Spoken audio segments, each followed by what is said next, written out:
welcome back to our channel. Today, we're diving into the captivating history of Valentine's Day, uncovering its pagan origins and the ancient traditions that have influenced this beloved holiday. Valentine's Day is often associated with love and romance, but its origins are far more complex. In ancient Rome, mid-February marked the celebration of Lupercalia, a fertility festival dedicated to Faunus, the Roman god of agriculture, and Romulus and Remus, the legendary founders of Rome. Let's explore the rituals and customs that were central to the festivities of Lupercalia. During Lupercalia, young men would strip naked and run through the streets, striking women with strips of goat hide, believed to bestow fertility and ensure safe childbirth. Additionally, the festival included matchmaking rituals, where young men and women were paired through a lottery system, or by choosing names from an urn. With the spread of Christianity, the Church sought to Christianize pagan holidays, and Lupercalia was no exception. In the 5th century, Pope Gelasius I replaced Lupercalia with St. Valentine's Day, honoring one or more Christian martyrs named Valentine. However, the romantic elements of the holiday persisted.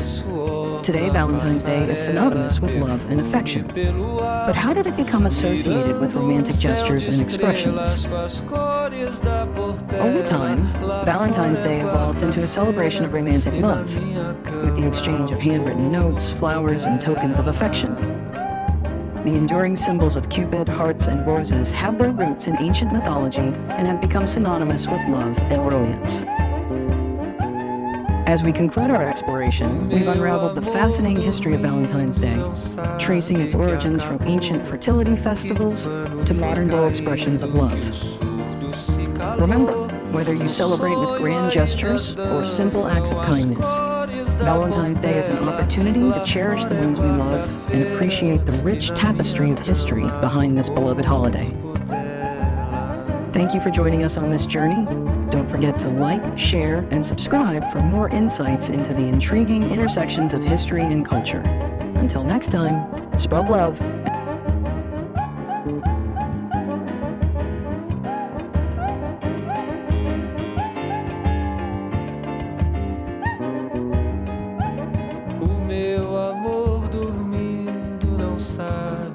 Acabou, que o pano foi caindo, que o surdo se calou. No sonho ainda dançam as cores da portela. Lá fora é quarta-feira e na minha cama o corpo dela. E na minha cama o corpo